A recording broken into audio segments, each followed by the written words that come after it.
Just because I like fucking you doesn't mean I actually like you. Rich guys and hot guys get cheated on like everybody else. There's nothing to be afraid of. She's just a woman. Discovery trumps disclosure. You lost your edge, she lost the traction. That's how it works. Live from Philadelphia, your man, Donovan Sharpe. What's up, guys? It's your man, Donovan Sharpe, and welcome to the 446th edition of TSR Live, your daily dose of red pill truth, wisdom, and awareness. It is Thursday, May 2nd, 2019. I'm just doing a quick check. What's up, guys? It's your man, Donovan Sharpe. Oh, yeah. There's definitely a major delay. And, oh, wait a minute. It looks like the delay has fixed itself. Again, I do apologize for this sort of, on the cuff sort of tech support. But what's really been bugging me lately is that it's been a bad lip sync. It's like a 2-second delay, and it's been caused by Blog Talk Radio. Just give me a second here. Okay, so it looks like we're synced back up. If I see that the syncing, if I see that I'm way off, because right now it looks like everything is fine. And I know that the further along I get in the show, for whatever reason, the better it gets. But I don't like the lip syncing. I like everything to be nice and tight. I like everything to match up. I like the video to match up with the audio. So my apologies for the on the fly stuff, but you guys know I'm a stickler for this stuff. Anyway, it is Thursday, May 2nd, 2019. We are streaming live to YouTube, Facebook, and Twitter. So however you're watching, wherever you're watching, thanks for making the Sharpe reality a part of your daily routine. If you want to call in and comment on today's show, or if you have a question, give me a call, 914-205-5356. Again, that is 914-205-5356. That is the number to call if you want to get in on the show. It is the continuation of Build Your Woman Week here at TSR Towers. And of course, for those of you joining me or watching for the first time, this week is going to be dedicated on how to build a female from the ground up by molding her into what you want and need out of her to elevate your life, right? This is not about endorsing the long-term relationship. This is, it's really about giving men, it's about giving you guys the blueprint on how to shape and mold a female into a quality woman for your benefit if a long-term relationship is the direction that you are looking to go. And I'm seeing a major delay here, so I'm gonna kill the phone lines. I'm tired of dealing with this. I don't want to. I can do without the phone calls. I can do without the phone calls for now. And see, I'm right back on sync. So I need to figure out something. I've got enough RAM. I've got enough all of this, but I'm just gonna have to figure that out at another time. Anyway. So like I said, if the LTR is the direction that you're looking to go, that's cool with me. Now, if you want to be a player for life, that's cool too. I got nothing against that. So, dude, keep slaying those sluts until your dick falls off. You're getting no pushback from me. But when and if you decide to settle down with a woman, wherever you are in your red pill journey, my shows this week are showing you how to do it while mitigating the inherent risks that come with being in a relationship with today's woman. Now, the advice that I give, the things that I talk about, they're not foolproof. Okay, this isn't the silver bullet. It's not a magic wand. You could do everything that I instruct you to do. Your woman could still cheat on you. She could still misbehave and all the rest of that. But what I'm teaching you this week is how to reduce those risks. And part of reducing those risks and mitigating bad behavior is setting and enforcing boundaries and voicing expectations. And that's what today's episode is going to be focused on. Now, as we all know, I talked about this on Monday, selecting your woman, that is the most important thing. The vetting process is where most men get tripped up And one of the reasons for that is because when you start having sex with any given woman, you ignore certain things. Okay? You are blind to the red flags because she's new. You like her, she likes you, the sex is great. Everything is wonderful during the honeymoon period. Now, women know you're not on your P's and Q's in the beginning. And because of this, okay, well, they know that you're not on your P's and Q's because you're in the honeymoon period. And this is where they take advantage of you by getting their hooks in you early, while you are almost willfully blind to her red, crimson, and black flags. Dudes, listen, dudes are always on their game 6, 7, 8 months down the line because she's disappearing for hours at a time. She's working late, or she's visiting her family for the weekend. And before you know it, she's sending you the "we need to take a breakup text. The vetting process, gentlemen, it takes time, it takes patience, and it takes discernment. And if a man does his due diligence and selects his woman carefully, he can now move into the second most important element in building a woman to your preferences. And that, of course, is setting boundaries. Now, a lot of people understand why you set boundaries, but then there are still men who ask me, well, Donovan, why is it important to set boundaries? Well, I'll tell you why. It sets a tone for the relationship. A woman without boundaries, guys, is a woman who is going to walk all over you. And I think it's pretty well established that women cannot be left to their own devices. Their default programming is to self-destruct and take everyone with them in the process. This is the trade-off. This is the trade-off for having endless options as far as dating and relationships go, right? Women control the sexual marketplace from the ages of 18 till 28, give or take a few years in either direction. Well, the trade-off to having your choice in men during that time is that they're self-destructive. This is why it's important for women to. This is why it's important for young, pretty girls to find a man. This is why This is why women have been kept under control for so long, because men understood that women are self-destructive. But when feminism happened, it allowed women enough freedom to completely fuck things up. They fucked up marriages. They fucked up relationship. They fucked up the culture. They fucked up everything. If you don't set boundaries for your woman, gentlemen, she will not respect you. Period. End of discussion. Women may not like it at first when you start to set those boundaries, but they do respect them. Now, the reason they scoff or they blanch when a guy actually puts his foot down and says, listen, if you want to be with me, then this is not allowed. You're not going to do this. The reason why they push back is because boundaries make it more difficult for them to misbehave, to cheat, or to set up cheating. Make no mistake, guys. She will object to you telling her that she cannot text her ex. She will object to deleting her online dating profile. She will object to not being allowed to go out with her friends to clubs and bars on weekends. Obviously, women engage in these behaviors for many reasons, but the main reason is because she wants to be able to branch swing or monkey branch if she decides that she's too bored with you. But if she wants to be with you, if she wants to be with you exclusively, then this is what needs to be done. You're not going to hold a gun to her head, guys. If she decides that she doesn't want to adhere to your specifications, to your requirements, fine. You'll continue to just be fuck buddies. No skin off your back, no harm, no foul. You're still getting the pussy without the commitment. You're not putting a gun to anybody's head here, guys. All you are doing is simply informing her that her actions have consequences, both good and bad. Which consequence she wants is totally up to her. By the same token, if a woman is really into you and she respects you, she will adhere to those boundaries, even if she pushes back a little. And guys, don't be alarmed if she pushes back. This is a natural response. Today's women aren't used to men setting boundaries or showing them that we won't tolerate certain behaviors. But if she really likes you, she will get over those initial feelings of hesitation. And she will respect you for having the balls to display masculinity on a level she's never seen before. Right? Listen, not only are you displaying masculinity on a level she's not used to, but she actually likes that. Regardless of whether or not she throws a fit, deep down, she likes that. She knows that she needs that. And this is a subconscious thing. A woman says, okay, well, he has backbone, so I like it. No. Sean in Tampa, he actually said it best. If it pisses off her conscience, it arouses her subconscious, right? So when you tell her, hey, listen, you can text or X all you want to, but if that's what you're going to do, then you and I aren't doing this, right? Oh my God, I can't believe you're doing this. You're controlling, blah, blah, blah, blah, blah. Well, listen, this is how it is. Now it's going to piss her off and she might throw a fit.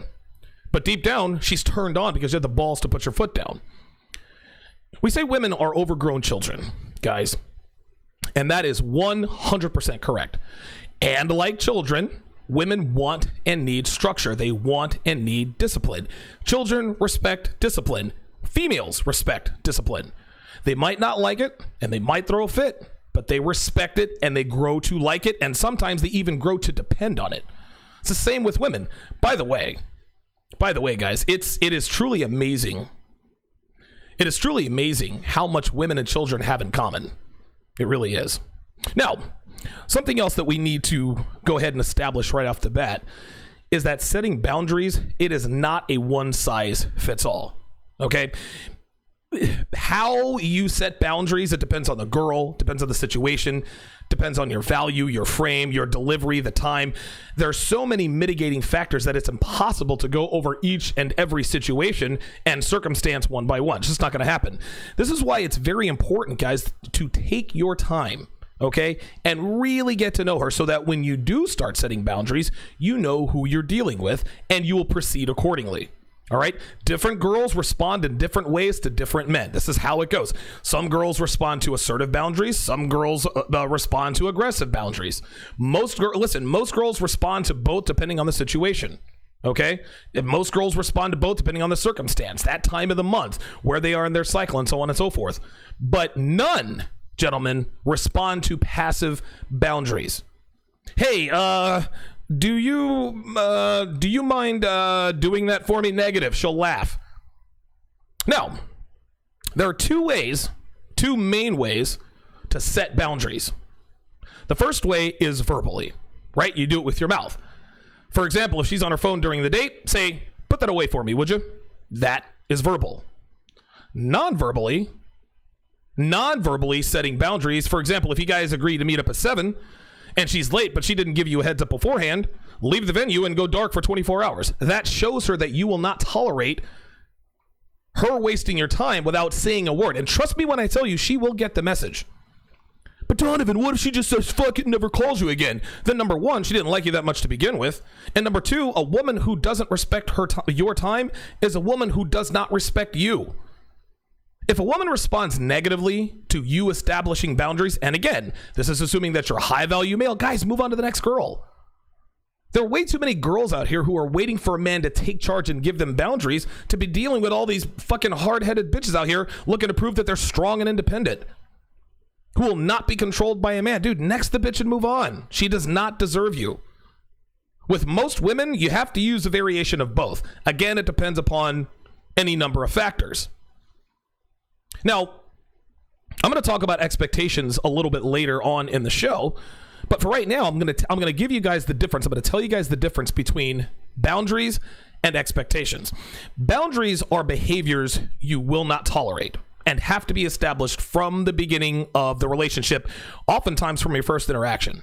Okay, they're things that don't seem like that big a deal on its face, but red pill awareness, it allows you to see that they could be a huge problem down the road if left unchecked. Things like I just talked about texting with her ex, being on her phone during a date, or being on the phone when she's at your place. Dude, I don't care if she's her fuck buddy. I don't care if she's her girlfriend. No, you're not going to be sitting there playing on your phone when you're at my place. You're on my time. If you want to fuck with your phone, do that on your time. Do that when you're at your girlfriend's house. Do that when you're with your husband. Do that when you're with your boyfriend. You're not going to do it with me. Okay? Other signs of bad behavior, the way she talks to you, her tone of voice, raising her voice, male friends, delayed texting, etc., etc. Expectations are exactly what they are. They are expectations. Okay? These are the behaviors that you expect her to either engage in or refrain from in order to be in and stay in a relationship with you. Notice I said relationship. Okay, boundaries are for every woman that you are romantically, sexually involved with. These are the one-night stands, fuck buddies, etc. Boundaries and expectations are for women you are in a relationship with. So boundaries are for every girl you're fucking. Boundaries and expectations are for girls that you are in a committed relationship.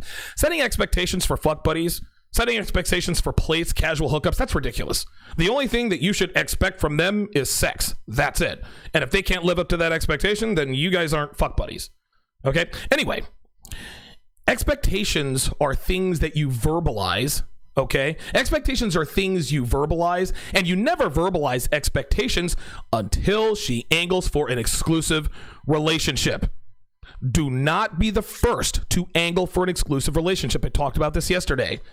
If you were the first to say, hey, I want to take this thing to the next level, I want to make you my girlfriend, what that does is that gives her permission to not necessarily to act up, but when you can't set expectations if you are the first to broach the topic of being in an exclusive relationship, okay? Because when you tell her, hey, I want to be your girlfriend, you have told her that she has done everything that is necessary to secure your commitment. So when you try to set expectations, when you try to set boundaries after being the first to broach the topic of a long-term relationship, she's going to laugh because she's like, well, wait a minute.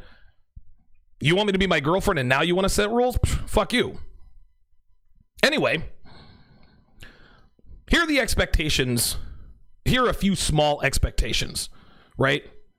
These are a few things that you will not tolerate. Avoiding sex, going to clubs or bars without you, talking to other men in your presence when she is in public with you. That's a big one for me.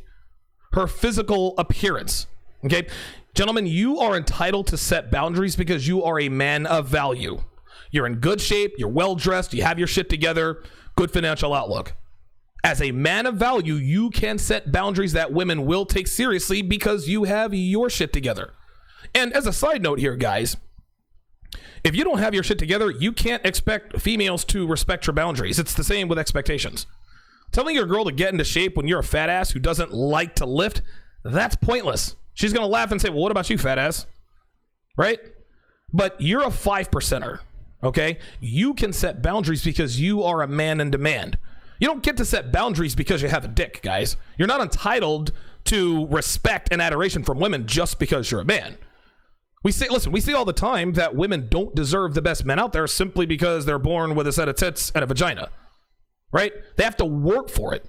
They got to be a woman of value. They have to bring something to the table besides blowjobs and anal sex. Well, the same rules apply to men, guys. You cannot set boundaries and expectations if you ain't shit. If you don't set boundaries from the start and consistently enforce those boundaries, your woman is going to walk all over you. You can set them in the beginning, but it is equally as important to consistently enforce them. Because trust me when I tell you, women will test you. They will do what we call push the boundaries. This is a shit test. If you don't enforce those boundaries, she's not going to respect those boundaries, guys.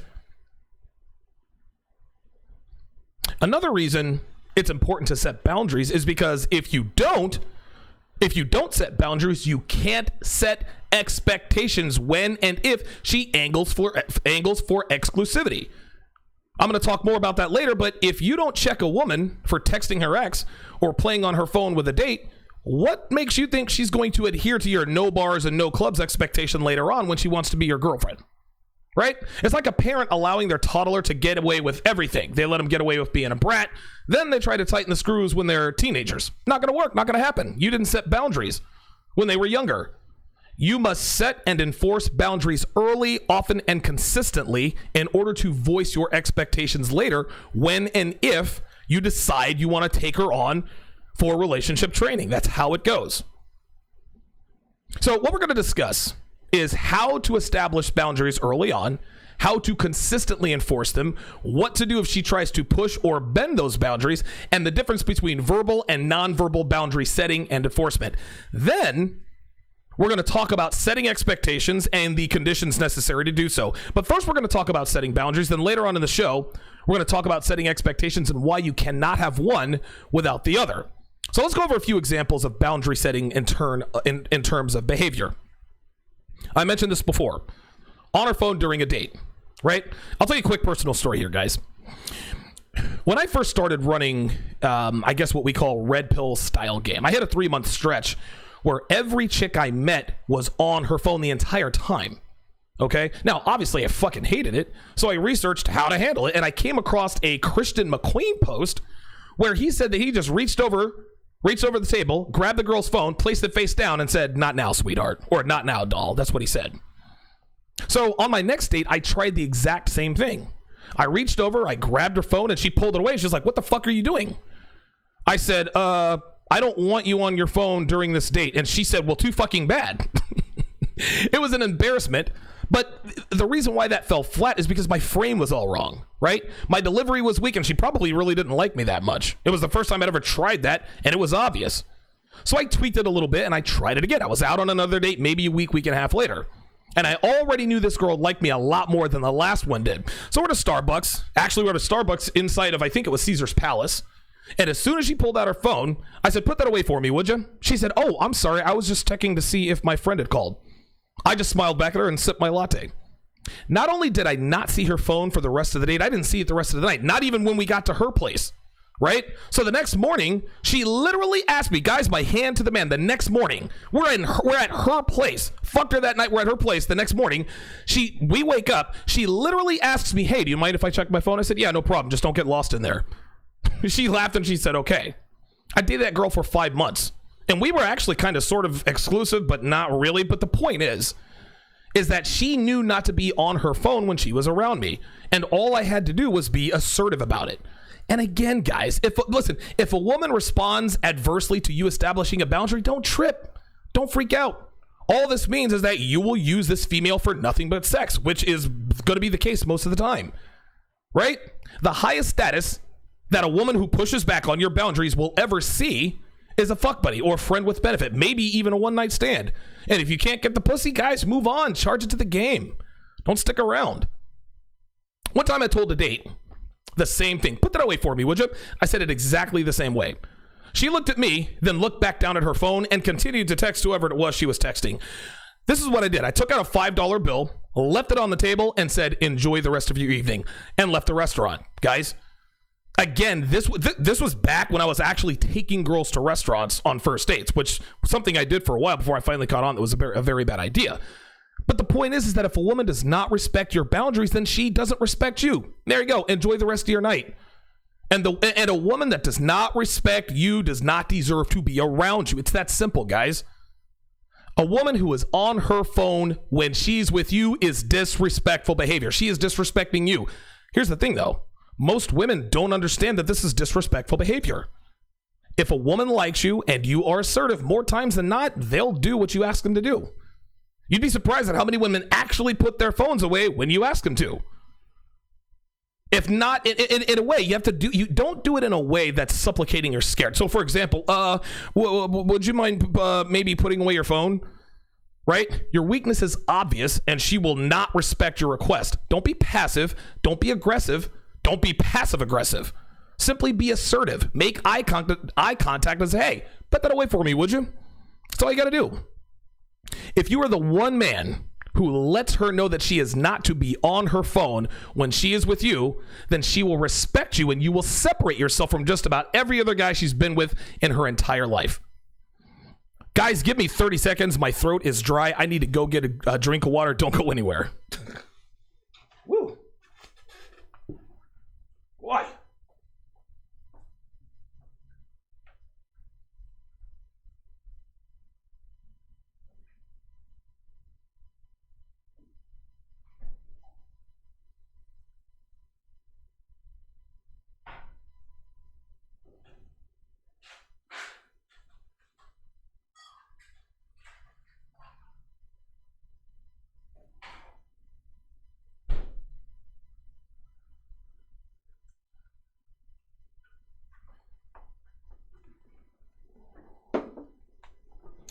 All right, much better. Woo.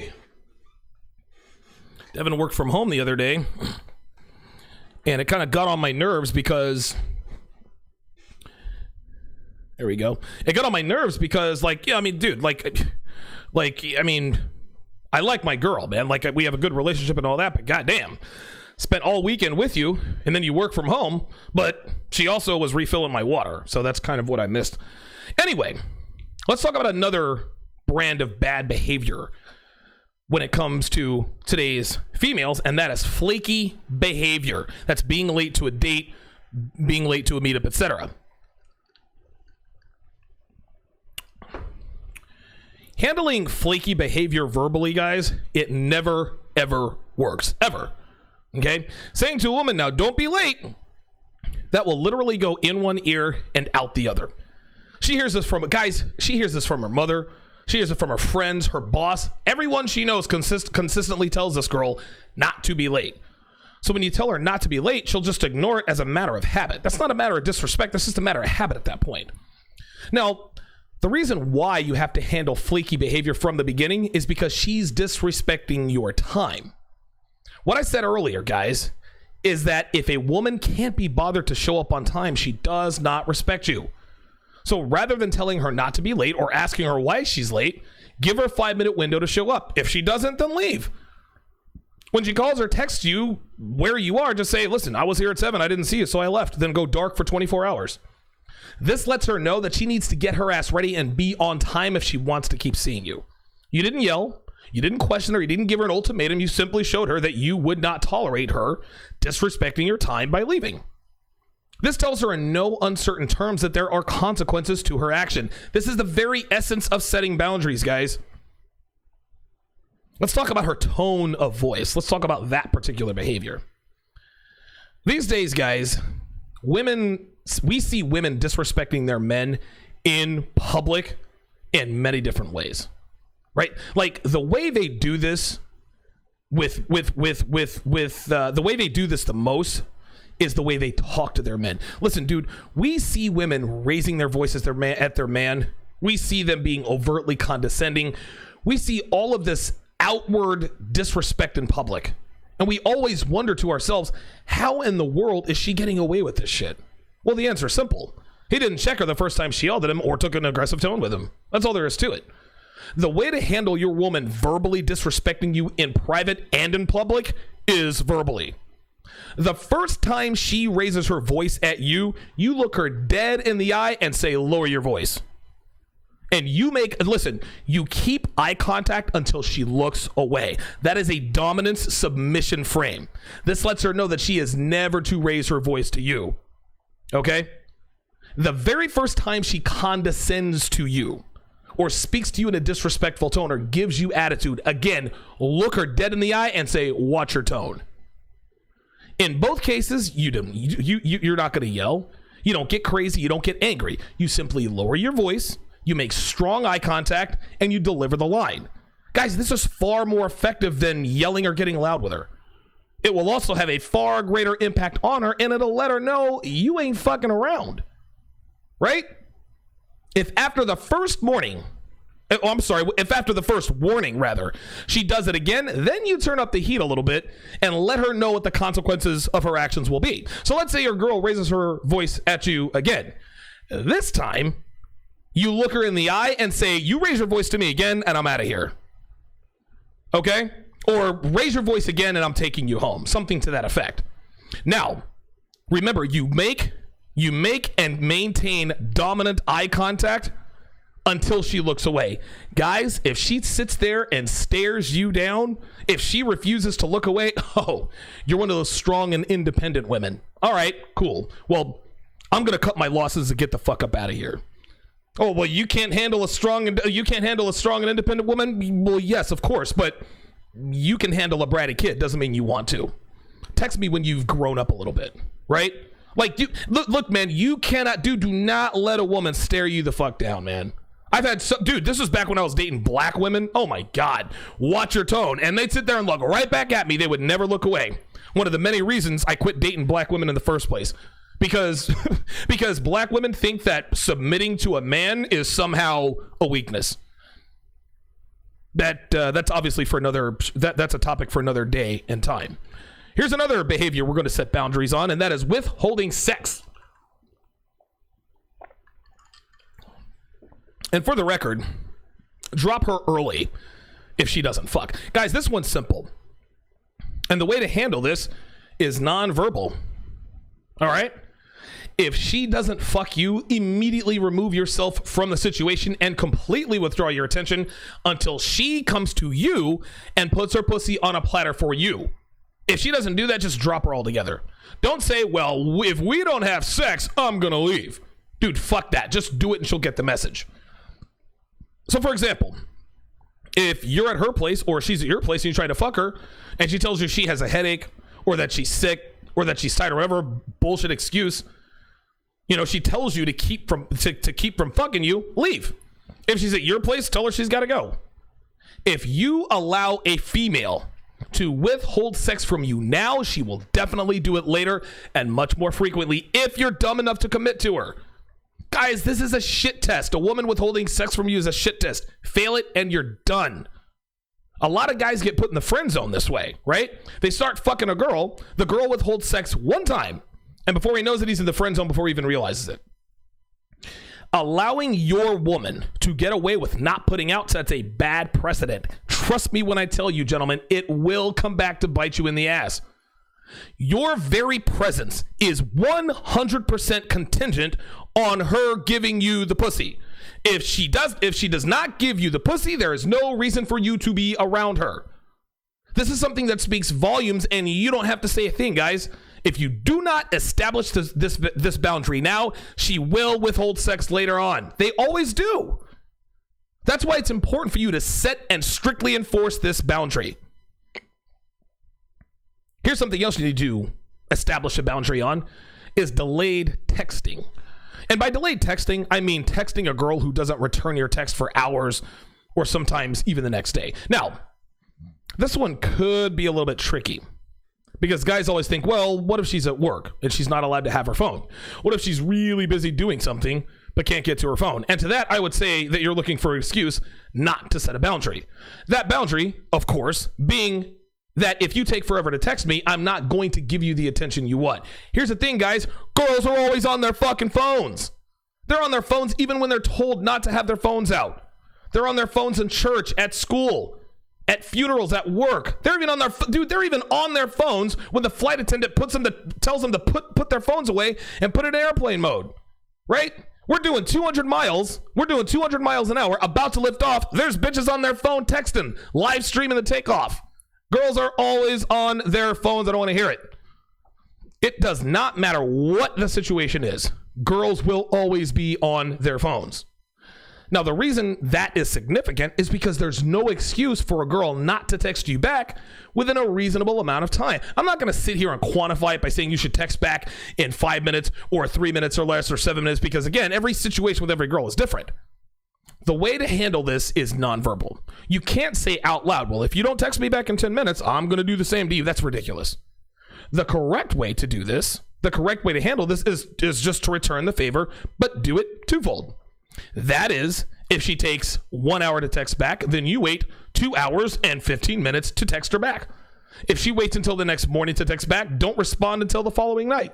If she takes 30 minutes to text back, you wait an hour and 17 minutes to text back. You guys get the idea. The boundary that you are setting here is that she doesn't earn how can I put this? I'm trying to put this in the words. If you want my attention, you got to work for it. That's what I'm trying to say. If you want my attention, you got to work for it. You're not going to text me twice a day, then expect me to blow up your phone with 2 dozen texts, right? When you give a woman something she doesn't earn or something she's obviously not interested in working for you, right? You got to take it away and make her work harder for it. Here's another thing. If she's not texting you back immediately or in a timely manner, she probably doesn't like you as much as you think she does. The guy she texts the most, the guy she texts the quickest, okay? That's the guy she wants to fuck with. And it'll be very obvious to you. If you're that guy, it'll be obvious. She'll be texting you nonstop all the time. That's when you know her. That's when you know you're her number one, her plan A, because a girl can only text so many guys at one time. However, if she really does like you, but isn't texting you that much or isn't responding that quickly, what's happening is she's taking advice from her slutty friends who are telling her that she needs to play hard to get. Fuck that noise. If she plays games, you play games. Wait at least twice as long to text her back. And if she doesn't like you that much, she'll end up fading out anyway, which is good for you because you're not wasting time on a girl who's just using you for validation. If she does like you, when you start decreasing your frequency of text, she'll start to increase her frequency of text, right? Either way you slice it, it's a win-win. She either drops off because she didn't like you anyway, or she starts to gravitate towards you because she really does. Guys, if you do not nip delayed texting in the bud when you see it happening, you are headed to the friend zone for sure. And even if you aren't, you're allowing her to create a margin to cheat later. If you let her get away with delayed texting now, she'll do it later. But during her 2 to 3 hour text blackouts, she's not looking at her phone waiting, or she's not looking at her phone waiting to see if you'll tell her how beautiful she is. Oh no. Oh no. She's out in the parking lot getting butt fucked by Kevin and Sales because you let her get away with these absences in the beginning. She doesn't have to create the margin. You facilitated it. Nipping this in the bud, I'm telling you guys, nip this in the bud immediately because it will come back to bite you. Here's another behavior you need to set a boundary on, and this is a big one.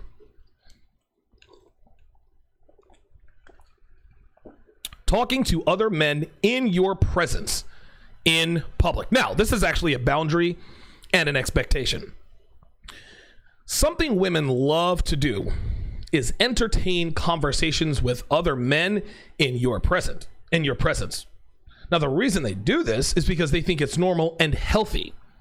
But because no man has ever told her not to, and of course, to keep her options open. OMG, Donovan, just because a girl talks to a guy doesn't mean she wants to fuck him. Absolutely correct. But if she talks to enough guys, she'll run into a few she does want to fuck. Then all of a sudden, his girl wants to eat at Applebee's for the third time that week.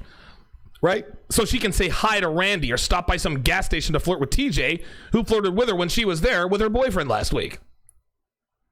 It is highly, highly disrespectful for a woman to talk to another man with her man standing right there. And if you're a man and you allow it, you deserve to be cheated on. Now, not every woman talks to men in public with the sole intent of fucking them. Obviously, there are many things that have to happen before sex. But this behavior opens the door for this to happen later on. And if you do not establish this boundary, you're in for a world of hurt later. And at that point, it'll be way too late to do anything about it. Right? But really, there's really nothing to do except for wait for the bottom to drop out of your relationship. Now, this has to be handled non-verbally as far as setting boundaries is concerned. But when voicing expectations, it is definitely verbal. So if you're just casually dating, right, or casually fucking, the way you convey to her the way you convey this to her is that you will handle any and all interactions with men when the two of you are together, right? You have to be assertive in all situations. If you are at the register, you do all the talking. If she tries to talk, simply shush her, right? Yeah, let me have some of those and I want no, quiet. She might get irritated, but if she likes you enough and your value is higher enough, she'll get over it and she'll recognize that you're in charge, which will in turn relax her and cause her to be even more attracted to you. So after you shush her and you get done talking, I'm sorry, what is it that you wanted? Yeah, I wanted some Bubblicious. Yeah, let me get some Bubblicious come up there. Right? You see how you did that? If you are at a restaurant, you do all the talking to the waiter or the waitress. When they approach your table, right, and they say, hey, welcome to XYZ restaurant. Can I start you guys off with some drinks? Say very assertively, yeah, give us a few. Then you ask your girl what she wants to drink. Then when the waiter comes back, say, okay, she'll have an unsweetened tea and I'll have a Diet Coke. Guys, this gesture sets the tone immediately. Your girl knows and understands that you will be doing all the talking and that she can sit there and relax. Again, this may rub her the wrong way at first, but if she likes you and she recognizes that she doesn't have to be in charge all the time, like she was the last 38 boyfriends, she'll be relieved. All she has to do is tell you what she wants and you take care of it. So while the waiter gets your drinks, ask her what she wants to eat. When the waiter comes back with your drinks and says, are you guys ready to order now? You say, yep, she'll have the chicken marsala and I'll do the steak and mashed potatoes medium rare. Guys, this sequence is extremely powerful with women. Okay? They know that they're with an alpha male who is also a gentleman. You didn't demand respect. You took charge assertively. You did all the ordering for the both of you and showed her that you are in complete control. Most importantly, she now knows that you're going to be handling all transactions when the two of you are in public, which almost eliminates her need to talk to any male in public. That's the nonverbal route, right? This is actually what I call the nonverbal route. And when I get to the setting the expectations, I'll talk about the verbal way.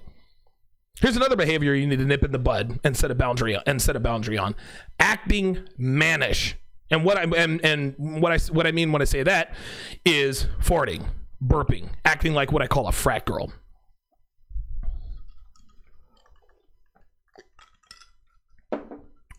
A lot of guys like to tell me that their girlfriends have behaviors that are turnoffs, right?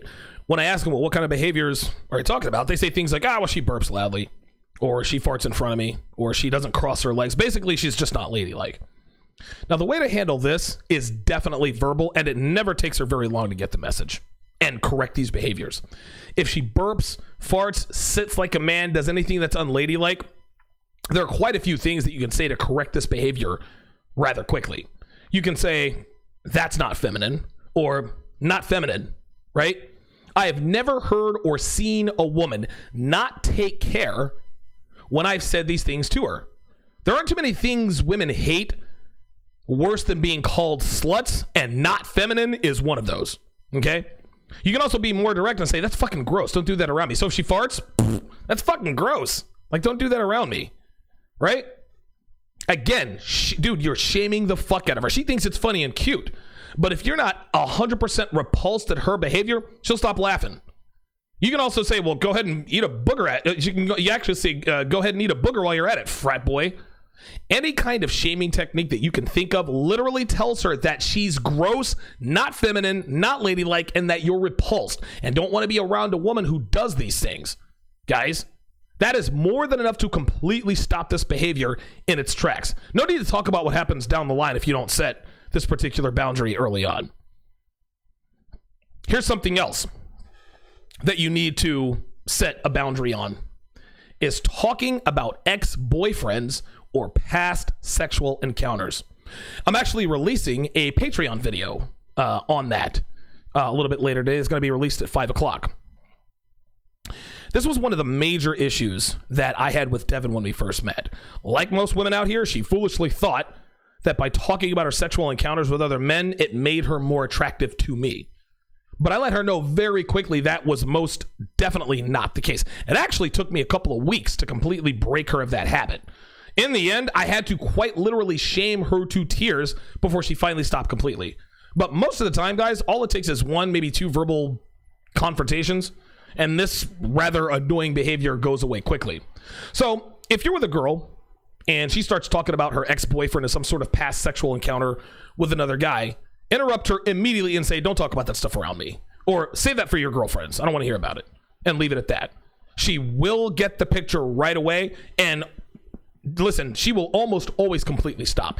She may let one slip out every once in a while, but she'll quickly catch herself and change the subject immediately. Now, if you catch one who will ask you, OMG, are you jealous or insecure of my past? All you need to say is in response is, call it what you want, but I don't want to hear about it. And don't say another word. Guys, that should be more than enough for her to get the message loud and clear. Guys, nothing is more uncomfortable than watching a woman talk about the great sex she had with her ex-boyfriend in front of her husband. Dude, a buddy of mine in Vegas dated a girl who did this all the time. But she could not stop talking about her ex-boyfriends at all. Right? She couldn't stop talking about, this guy fucked me, this guy, and no, blah, blah, blah. We talked about all these guys she fucked in college. We'd all just sit around and look at each other like, dude, what the fuck? While she talked about she would talk about the guy's dick size, what position she got fucked in. Dude, all the athletes that she fucked when she was in college, he did nothing about it. He just stood there and listened. Don't be that guy. Do not be that guy. The very first time she talks about her ex, you need to let her know very clearly that you were not here for that. When we come back, we are going to talk about setting expectations, setting real expectations. Don't go anywhere, guys. We'll be right back. Which is, why do women take relationship advice from...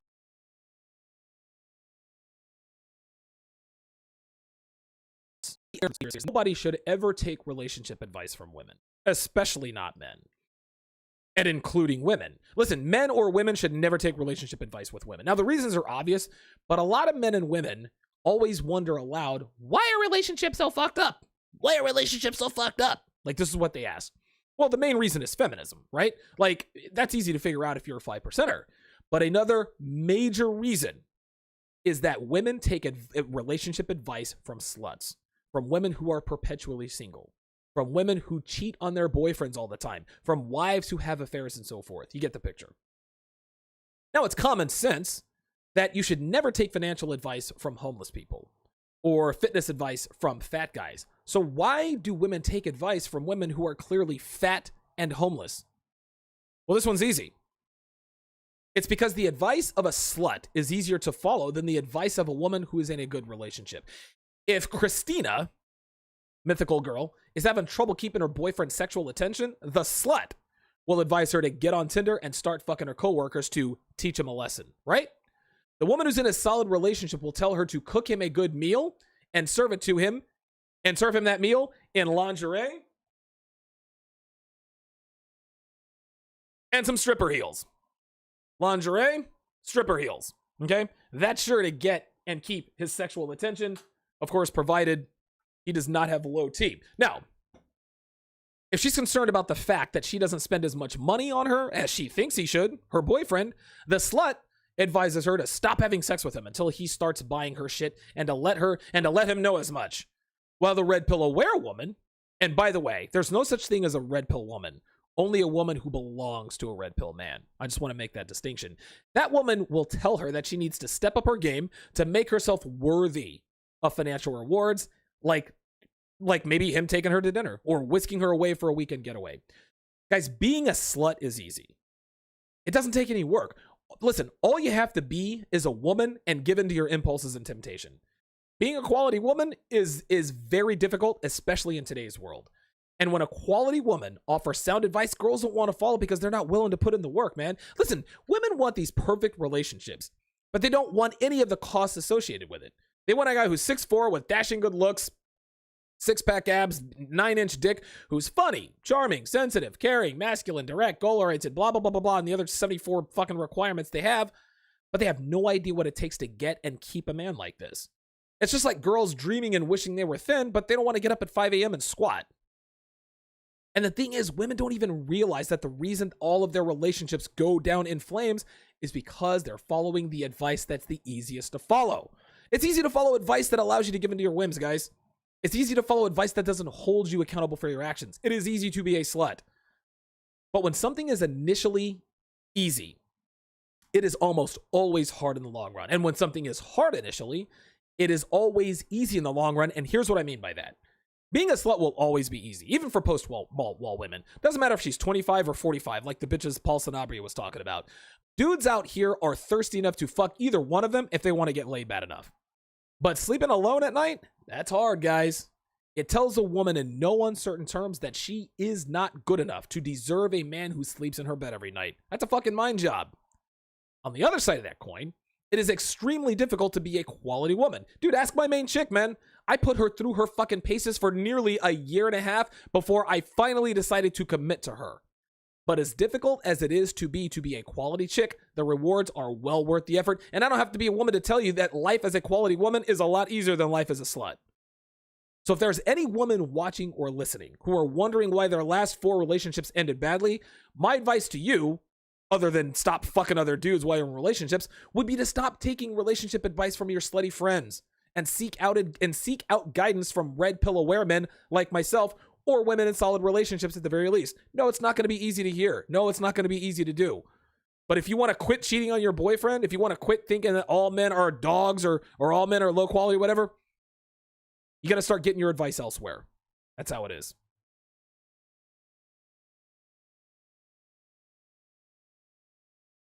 Bitch, get out of ways, I'm so lit. All this bond, baby, you chosen. If not, don't stay, you a nuisance. Bitch, get out my face. You flexing in a 96 Chevy. Begging start running when the shit get heavy. Same chicks that'll let the crew get ahead messy. The same hoes eating fry as the ghost still got time. Welcome back to the 446th episode of TSR Live.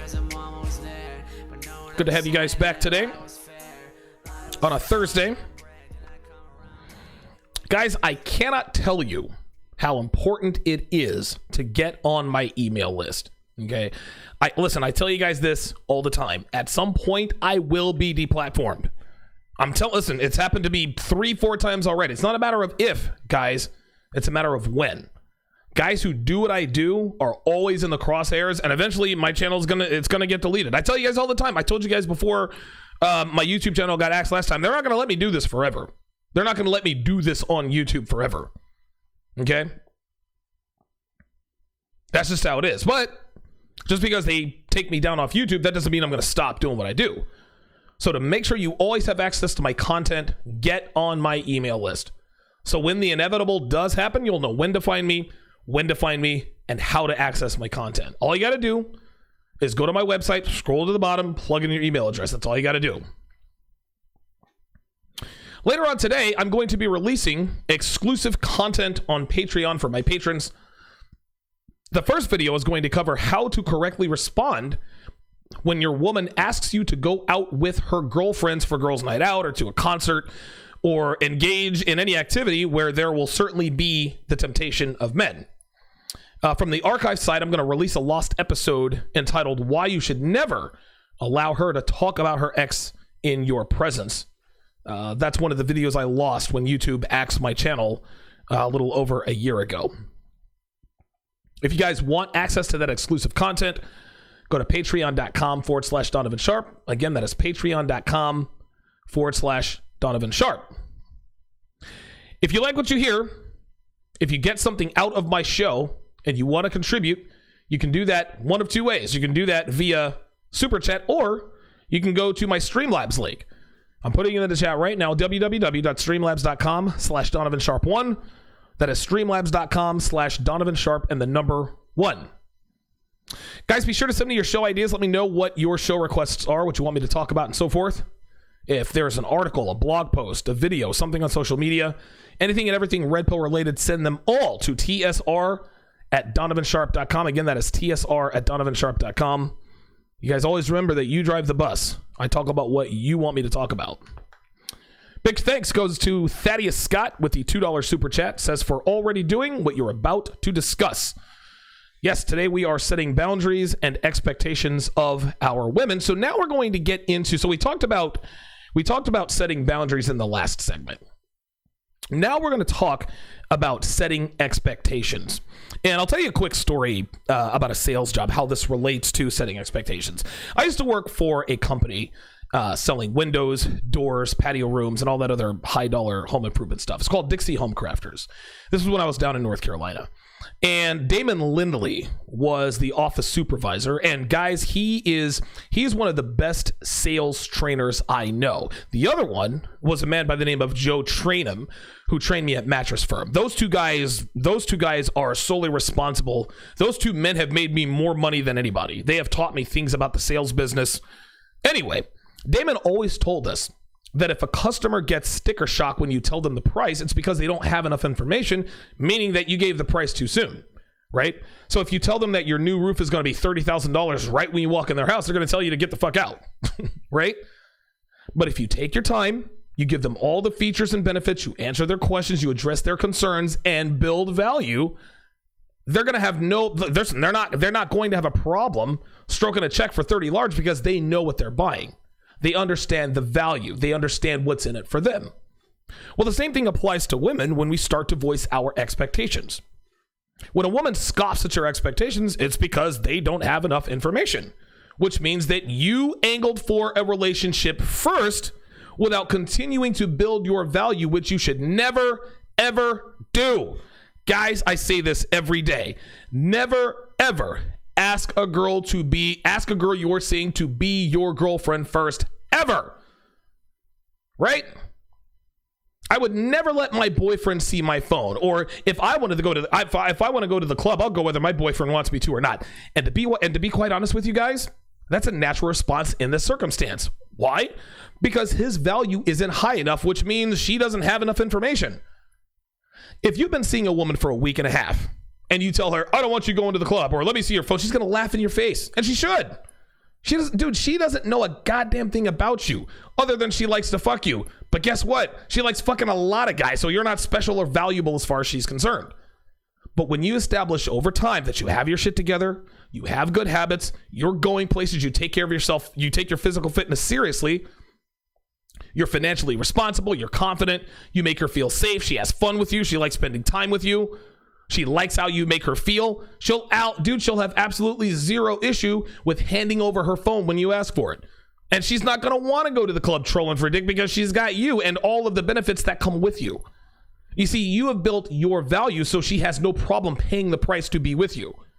Going back to the sales analogy, you want to build the value of your product so high that the customer can't help but say, okay, Donovan, stop talking. How much is it? When they ask how much is it, that is a buying question, right? And this is so funny how this relates. A lot of customers ask how much is it to shit test you. They want to know how much it is so they can have a reason to walk out the door and say no. So if 10 minutes into your sales pitch, they say, how much is it?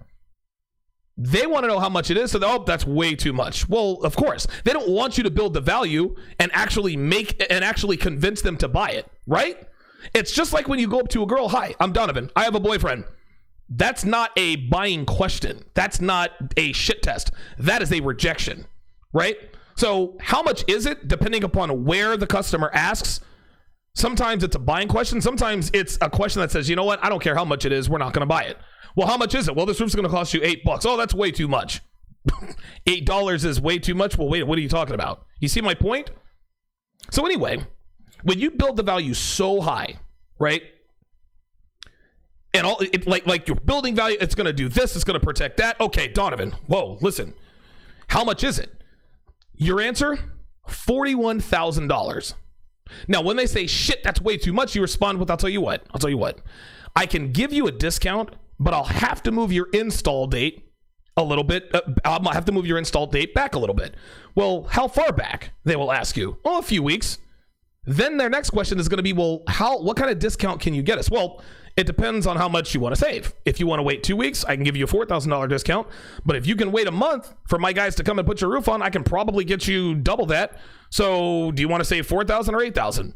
Obviously, they want to save $8,000. You make your call to your manager. You come back and say, okay, we've got your installation date scheduled for February 16th, which brings your cost down to $33,000. But my manager said that if we can leave a sign in your yard for 90 days, he'll take an additional $3,000 off of your roof. So instead of paying $41,000, your roof is going to be $29,999.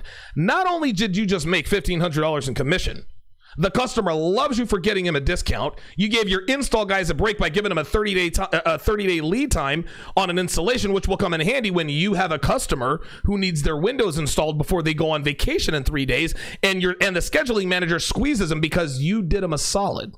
Right? Little sales training 101 there. I didn't mean to go off on a tangent. I've done this. I love sales, guys. I love sales. It's just like women. I think that's probably why I was so good with women so quickly, because that's just how sales is.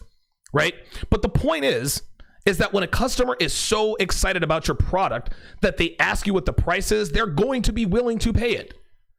This is why it is important for salesmen in high-ticket item sales like cars, boats, mattresses to keep the price under your hat until they ask for it. The same principle applies to women. You only give the price, you give the price, right, when and only when she asks about it, which means she tells you she wants to take things to the next level, which means a relationship. Had a consult with somebody yesterday, right? And I told him, I said, when a woman angles for a relationship, she will very rarely ask you, she'll very rarely tell you, I want to take this to the next level. She's never going to ask you, hey, can I be your girlfriend? No. Girls do this indirectly. They'll say, so where do you see this thing going? What are your future plans with me? Right? Would you consider X, Y, and Z? Doesn't what she is asking you at that point is she is telling you that she wants an exclusive relationship with you. Right? So again, girls will rarely say to you, hey, I want to take this thing to the next level. Or, hey, can I be your girlfriend? No, they'll ask you these roundabout, indirect questions, which you can then take to mean she wants a relationship, right?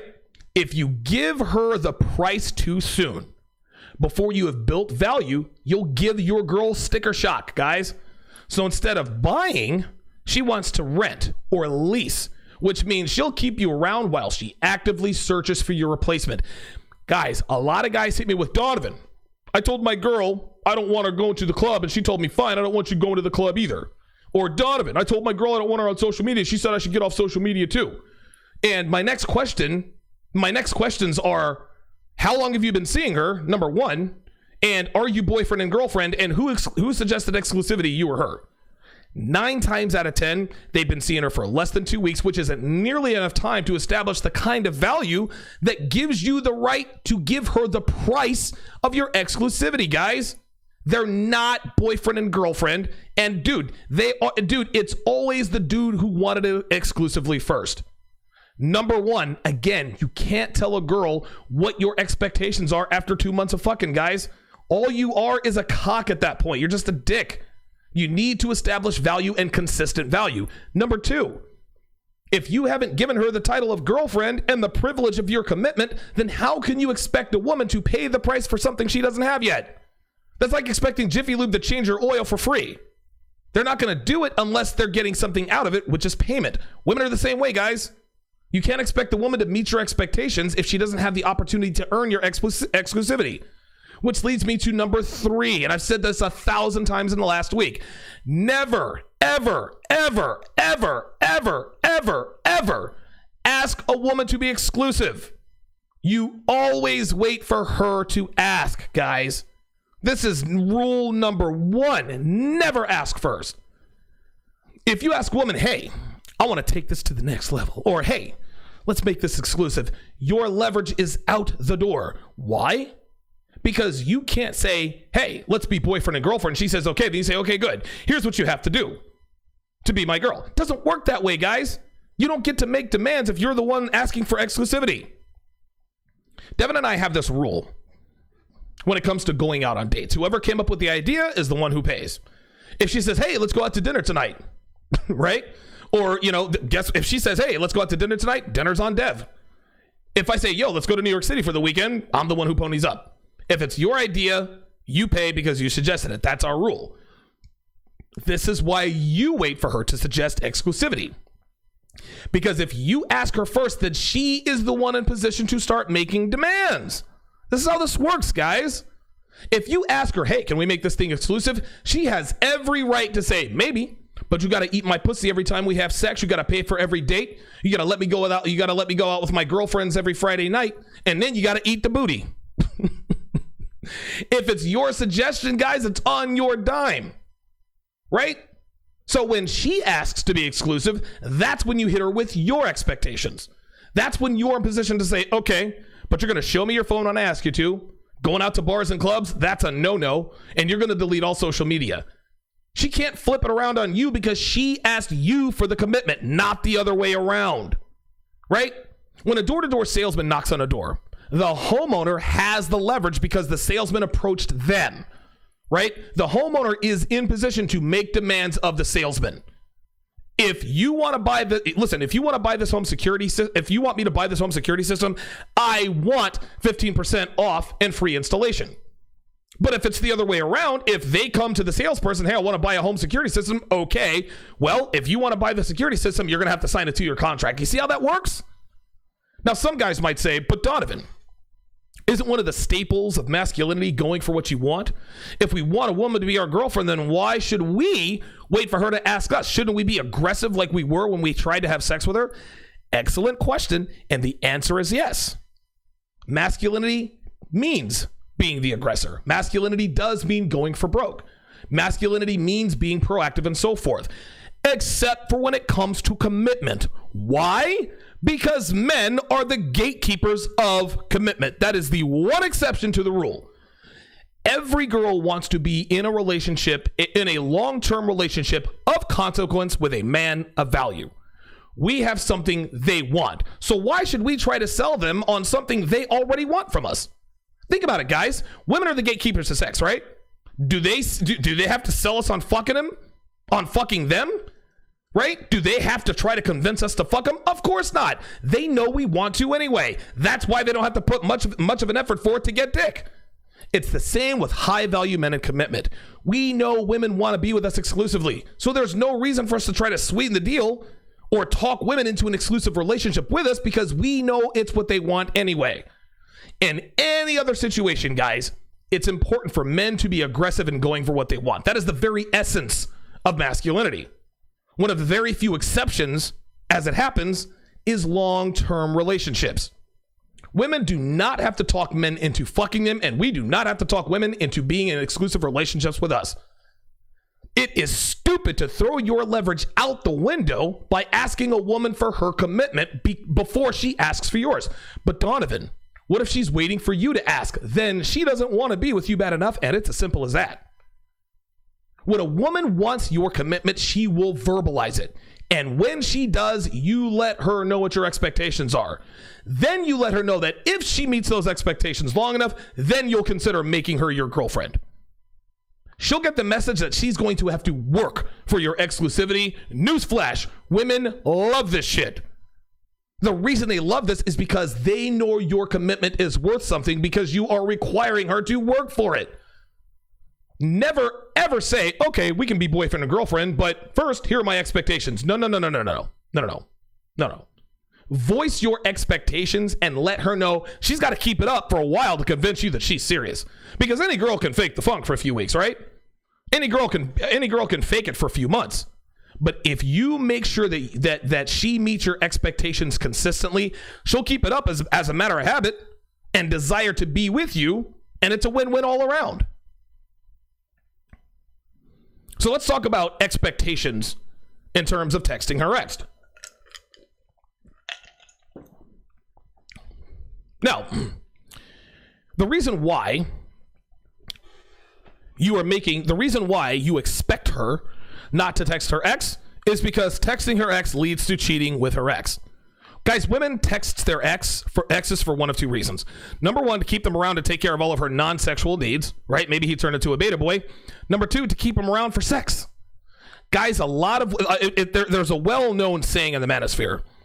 Men cheat with new pussy, women cheat with familiar dick. It's a slogan because it's true. Guys, a lot of women cheat with their exes, and texting keeps those lines of communication open.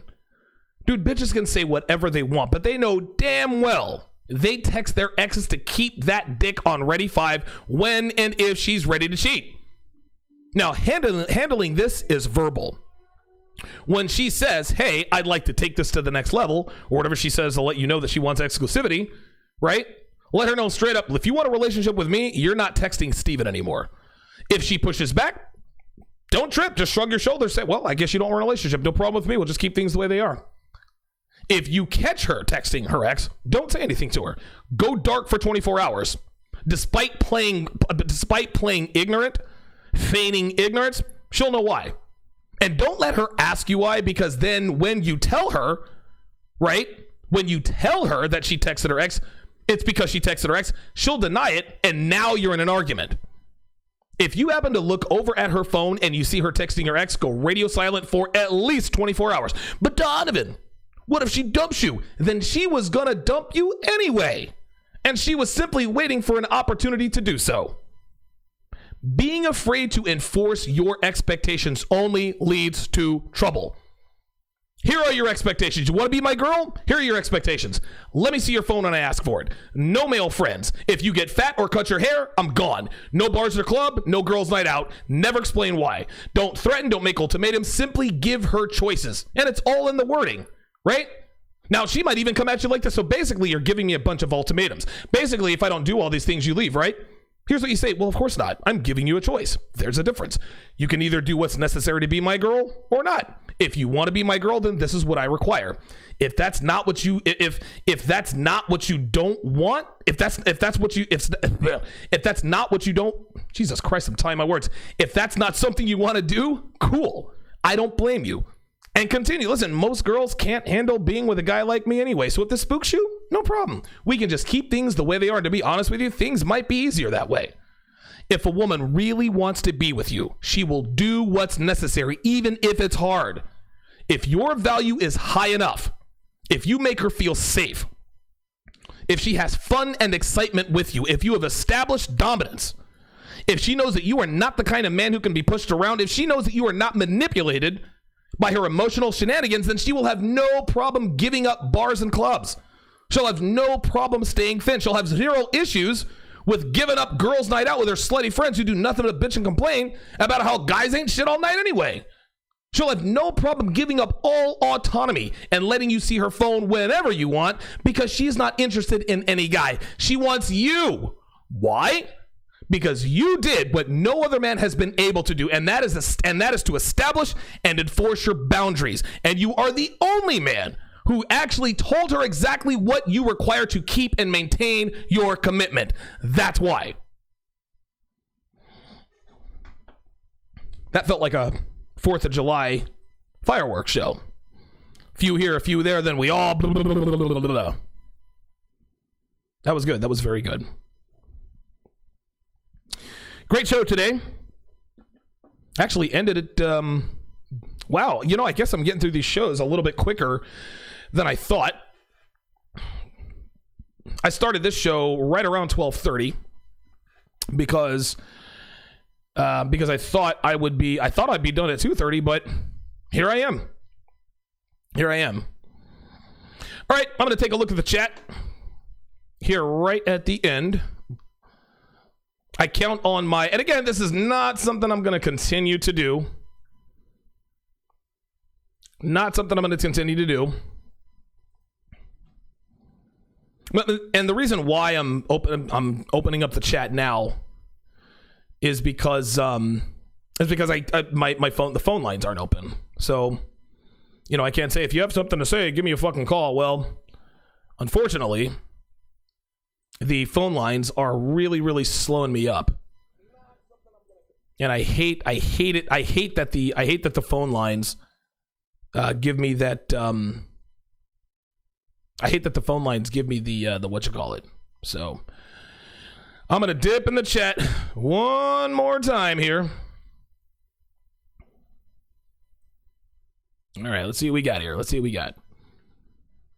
Okay, all right. Oh, this is interesting.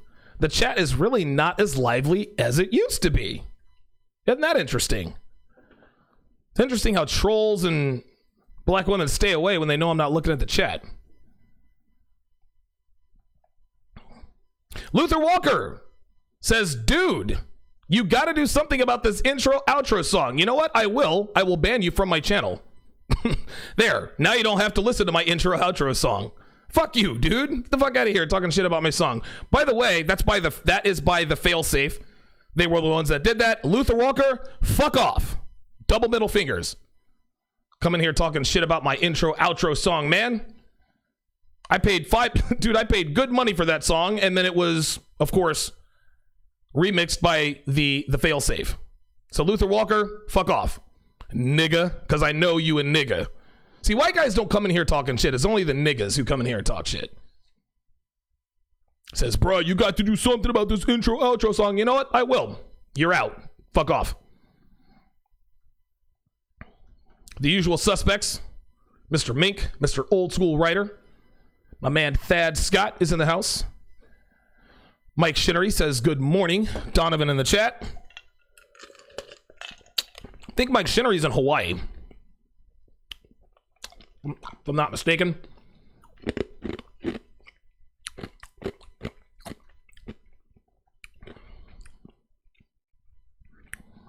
That is making tacos.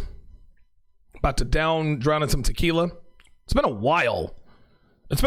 Since I've had tequila.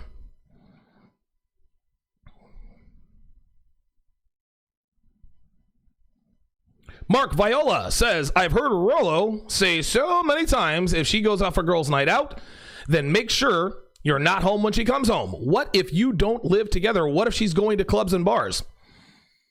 Become a patron on patreon.com/Donovan Sharpe, and I will tell you how to handle her going to bars and clubs.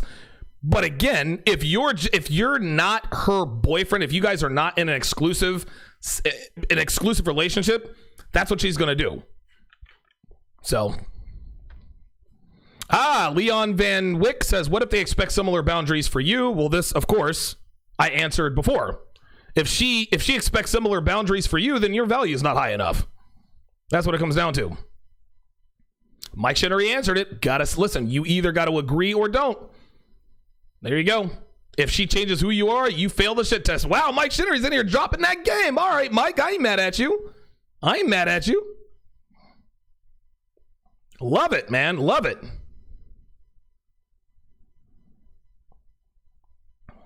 BK from the Rockies says, if she doesn't act like a lady, treat her Like she low grade until she tightens up.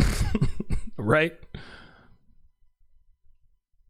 Kyle Mitchell is in the house. Says as soon as a woman withholds sex or withholds sexual options that used to be on the menu, things are going poorly and are only getting worse. 1,000%.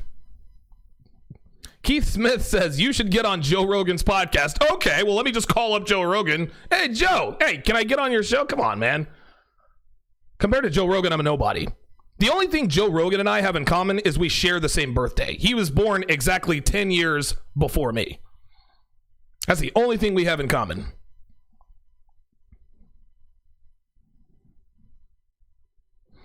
Michael R. says, I know this isn't related to dating women, but if you have a sister that burps, farts, and talks like a man, should you shame her? No, she's your fucking sister. I don't give a shit what, dude, if my sister burps and farts, whatever, I don't give a fuck.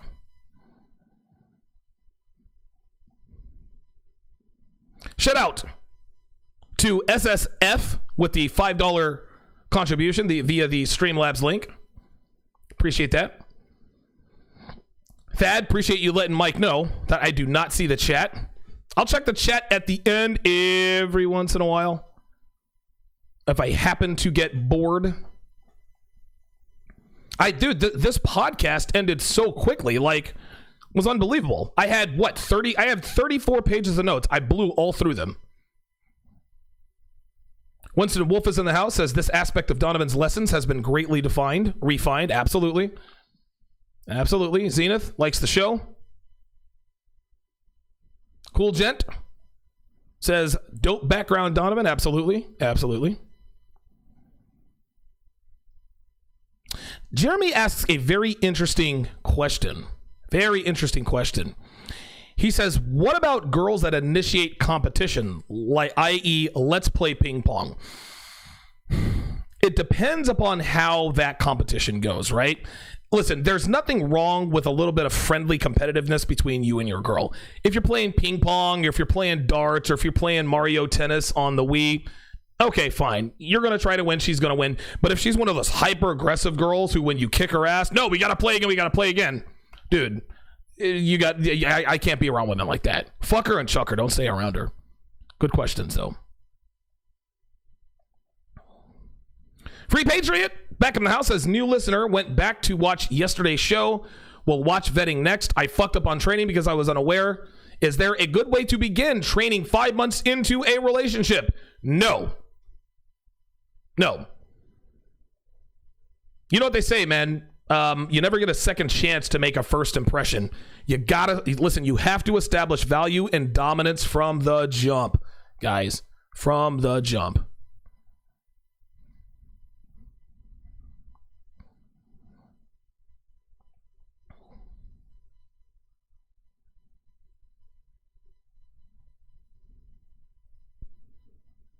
Boiled Nappies Evacuate says women can subservient or get the bus.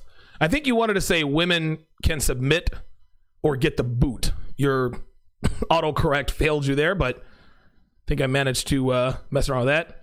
Mike Shinner is from Arizona. Yes, he's in Arizona, but he's from Hawaii. Good stuff. Jeopardy Clark says, I had a conversation with a chick last week. She told me that my standards were too high. It was a black chick, so I didn't take her seriously. Anytime a woman says that your standards are too high, she is quite literally telling you that she is used to getting male attention for nothing. That's it. Oh my God, your standards are too high. Well, sweetheart, you've never really been with a real man before. That's not what you say, but if a girl says your standards are too high, check please. Wait a minute, what are you doing? I never said, you said my standards are too high, and if you're not ready to meet them, then we're not going to do this. No hard feelings, it is what it is. It is what it is. Good stuff. Good stuff. Great show today. I am way ahead of schedule. Again, guys, make sure you sign up for my Patreon. I'm going to be talking about how to handle when she asks you, hey, I want to go to girls' night out. Hey, I want to go to the bar with my girls. Hey, I want to go to a concert. Hey, I want to go to the club without you. Right? Or, hey, there's a get-together after work. In other words, I want to go to a place where there will be men and alcohol. How to handle that. Jay Phillips says, very informative, Donovan. Appreciate that. Janker B says, your show today was on point. First time hearing your show. Listen, if this is the first time you've heard my show, it will not be the last. Tomorrow, guys, I am going to talk about the sexual aspect of your long-term relationship with your significant other, with your candidate. I'm going to talk about why you should never give a shit about a woman's needs in bed. I'm going to tell you exactly how to dominate a female in bed. I'm going to answer the question, does size matter? And I am also going to tell you that even though you will never be the biggest dick she's ever had or the best sex she's ever had, you can still be unforgettable. So we're going to be covering a lot in tomorrow's show. You guys definitely do not want to miss that. That show I am starting promptly at 12 o'clock. That's going to be a 3-hour show. That much I can tell you. These last couple shows went by a little bit quicker than I thought. Tomorrow's show will not be like that. Tomorrow's show is packed with information.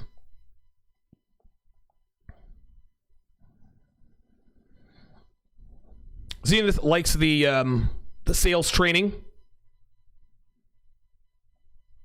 that applies to game. Yeah, you know, Mystery Man, the size does matter if you are in the top or bottom 1%. Nice try.